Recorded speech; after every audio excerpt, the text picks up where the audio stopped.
Saka mutofamba ndotsenguva chakamukomake. Yeah, ndosiya.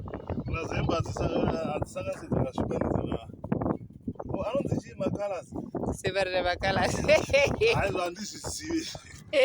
Because you didn't talk about the white rose.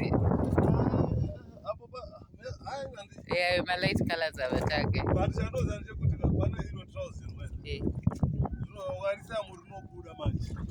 Or not the color.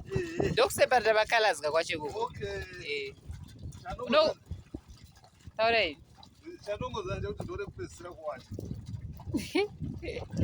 No, not what you should black in a white as long as she says Singapore. Oh, okay.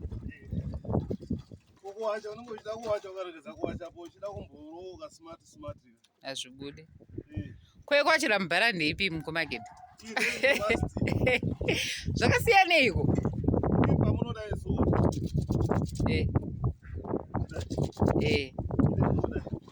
okay alright aiwa tikutaura kuita dhishi bhara futi nei mukomaketi oh pane dhishi oh oh okay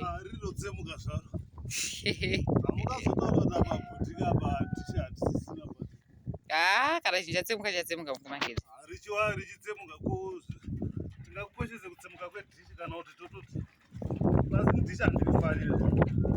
amofarira bhara ndosaka here mukomaketi hamangunyanyotaura zvekudzokera South Africa nenyaya yekwacha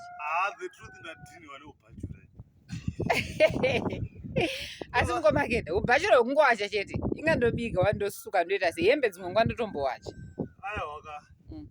pane kumwe kudhinwa kuwacha ikoku kunondidhinera okay plazi ndichimboona kuti vana kakumbotutsura waita omwe sababa aiwa ndizvozvo aiwa tozvinzika sababa vanenge vari pamusha plazi ngosangosvika musha radongo aiwa ndizvo rangozi zuru rakapinda nyoka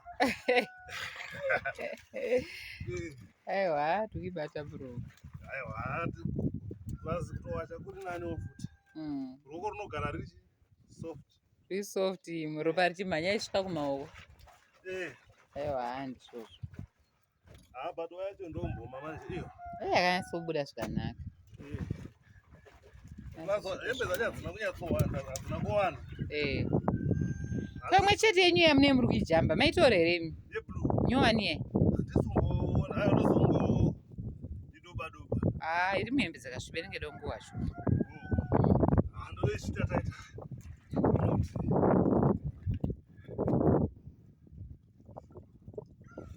tombomira saka pamuri kuita yamuta sefa china murubva vaitoke mudaro yasoziva zvaari kuita mukomaketi kana ndazorwa mumaoko zvangu nakwavatsidi zvangu yes that's true it's not always gamba ndingi asi kana ndichitozvibasa aiwa zvinozikana ndashuwa mahingi maapros nzanda maona kunoku kamaizirokudhoka ndakatomaona maapros awanzochengetwa pamusha unoita dongo musha ndambokudze mambozvitaura bhozi zvinoitika kuti uite dongo ka pane zvikonzero zvakawandisa maapros chausingadiri vaisinya kuti pamba panoita dongo vamwe vane bhiriki kutokatikana maapros uchingobereka unoshura matombo chandosache kuti maapros very bad unonza nyoka maapros paanoibva paya shiri dzinouya dzichidya saka nyoka hombe dzinosvika imi ndikitopa jara ngona kuti mhanza matatya nyoka hombe chedzedzo unoona zinyoka rekuti unototi pamwe ndire munhu senge mukaona zvakaita mutu wenyu unonzi chii mkuyu dangerous kuenda pafuti ndo panofarira kukandira matoki. Ndizvo. Mazi mwena ari. Nyoka indogara ipapo yakatodya basa mashiri dzedzi. Yakuchiendera mazai. Pakaita sana. Imi inenge yakatotsamwa. Yozokuona wakusvika yakutotoda kunitorera shiri dzangu. Watozi enemies home. Saka that is the reason why people vasingafariri muchero wakafanana newewe. Asi ndisingazive mimango inowanika nyoka futi. Asi kazhinji mumango kashoma kuwana mumango uri pasati pemba. Kashoma. Chimbotasa mumango unowanikwa orchard. Saka zviri right kuti kana makuzogara mumango unogarira ku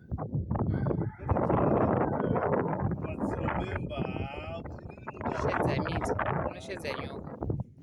Because zvibereko nyoka dzinovenga zvibereko. Ende mumango ndakazoona kwazvimba kuguta pepe. Ndaipozochinzi muzi muti mune zinyoka. Haina ndambozvibhiliva ndambozvonyanya. Ndakazoti ndakwira muti saka zvinoita nyoka wakwira muti uyu. Nyoka ina sound. Saka inini ndaiona ndichiti ndakati mango iyo yaenda yaitizira kune ndikashisha kutamba muswa. Ndakawana ndopa ndakazoti kusaidi kwanandiri manje pangu kwekufunga yenyu svika kumusoro-soro ndopa ndakati ndichienda uku kwese yavharirwa nyoka uku. Vana vari kuita zvavari kuita, vari kutema mango. Unoziva ndakazongotarisa bazi danda remuti ndakati kwati nemuti so yomba yasvikoti ndatakanditarisa muti wakarereka. Ndakazoti rega ndicherechedze chinhu ichi chine purazi zvinoitika nyoka ka kana kasvika mumuti wemumango unowanika dzegirini kazhinji handizoti inochinja ruvara ndichidzvedza tete kana zvekunzi black mamba haisi nyoka yeblack inenge yasvika kuti yakala ipapo.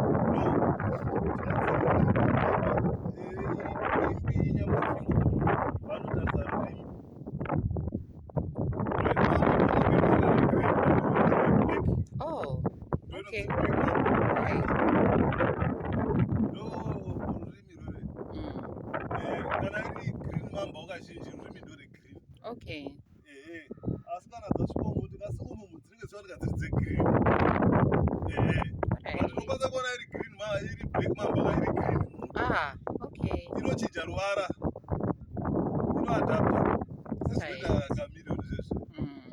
Saka vanozoziva vamwe vachiziva nedzeababa. Hayi nyoka handidzifarirei. Ndakaonawo ma handifarirei. Baba yemafanzo yemunibatsiro kuwacha wedu. Vari kuuya mukobakede. Ndozoti makatanga kwacha muri makore mangani zvokuziya kwacha. Unoona challenge yakaitika. Tichibarwa. Vakomana ndo vakatanga kubarwa tiri 4. Iwo ndo wakazoita 5. Saka kuba kuti uzosvikoona iwo uri makore mangani. Mukobakede ndozvaita seko ndakura. Handisi ndatosiyana muma 20. Somewhere. Dzosvika mukobakede mboti kuma 15. Saka to the nearest. Saka ndakatanga kuwacha hazve kuma grade 2. Ndandakutodzidziswa kuwacha chinzi wabva kuchikoro zvezvedu unosvikopiwa uniform yako nemasoksi kuwacha. Mese muri 4. Munhu wese aidzidzira blessing manje ndekanga rikadikika. Kana mapedza kuwacha pai wouya woita inspection. Mutembere vairowa kuti chinoona mborowa wakaenda. Wapedza kuwacha kana isina kuchena zvezve wozoitora iwe wozoita chii. Saka by so doing on waizoona kuti mutembere tactics dzake ndedzekudai so. Plus chimwe chinhu sei ndichifarira kushanda nokutaura. Was a rough rider ndikunyepere. Vaitokamuka kuseni vakarara kumba kwenyu. Chavanokwanisa kungoita vakumutse. Vanongobika misi vhiko ndokachecheka. Na blessing angari namba 4. Wotokuka chokoleti chimirarai. Kuri kudhara kubva kubasa uku ratosadza saka waitozoti kana usina kushanda handiji ndakamisa breakfast ndozvona masikati. Saka you must wake up as early as 2 to make in the morning. Wotozokwana watsvaira yadhi masuka maplates plus mvura tangochera zvakaitako. Unongomuka uchinongoziva vanongoti vachimuka unongonzwa chizi enda kunotenga chingwa. Bikai muzvishere. Nice. Plus ndiri mukomana mukuru pane skiri yaitika manje pakudya. Muchemberi pakutanga vaiwanzotisanganisa zvekudya 1 izvi hai ndezvechirungu izvi unosanganiswa plate 1 inini George Blessing anga ari mwana mudiki saka George manje akari tsotsi manje aiti pakunotanga kuti pamusoro ipaipai anenge ada kukwatisa anenge achiroti musoro kadikidiki soka saka unononge munhu atoenda ndakanyama manje pakuseva paipai unongoita nyama uchinzvenzvera uchiroti ndipo George akasikafunza kubata nyama paanoseva anenge atozoti akangopodza izvi ngononoka diki wone yamaoko aJoji ari makudhara yowe vakakura zvakaoma aiwa iri bhongo vakenda pambaisi vanhu mamnochi aizvava munotaura hamana muri kundisapota umana avakaisida umana kana macomments kumalike kumashe unokokumbira kuti aumanaka kungolikewo zvako wangolikewo zvako hamana zvinopodza chirongwa munhu akazosangana nevhidhiyo rangu paYouTube ka asati amborona umwandaza malikes kuti ratone malikes kana 10-15 saka chii chakalikwa nevanhu aiwa ndozvitenda izvozvo. Thank you guys ndikanimbopedza zvewasheni izvi alright sodo rinoyangu inondienda kumba mukomaketa yemeni baba mukomaketa aiwa kana mwari watendera tinosu aiwa ndizvozvo nguva yaMwari chete aiwa ndizvozvo aiwa hai chokwadi apa ndakuchiri pindurudza manje okay ndinongoonawo muchizviita but handinyakuziva kukosha kwazvo pindurudza kuita kuti kana chiri kunyanya richiri rakatota like this kana sina kupindudzwa nekunenge kuine dust saka dust yakarova nekunze aizonyanyo affecta kusviba kwehembe but kana musina kupindurudza ikatanga kuenda dust izvezvi mugona kutozoti painooma mutoona hembe yakutotanga kuita kuti mamhorodzi because kune mhepo kune dust zvakawanda zvezvichiitika saka ndizoradzikwa hembe dzangu zvichiita mhororodzi but chokwadi kuona kuti mvura yandozozimburudzisa nekuti dambudziko nderemvura mvura mahwana mvura pakaiva netoda kutowachira kuchibhorani but kuchibhorani unozunguka ukazara vakadziko ozonyara vamukasei mushe saka ndosikira chinenge chichitika aiwa iri bhomurungu aiwa bye bye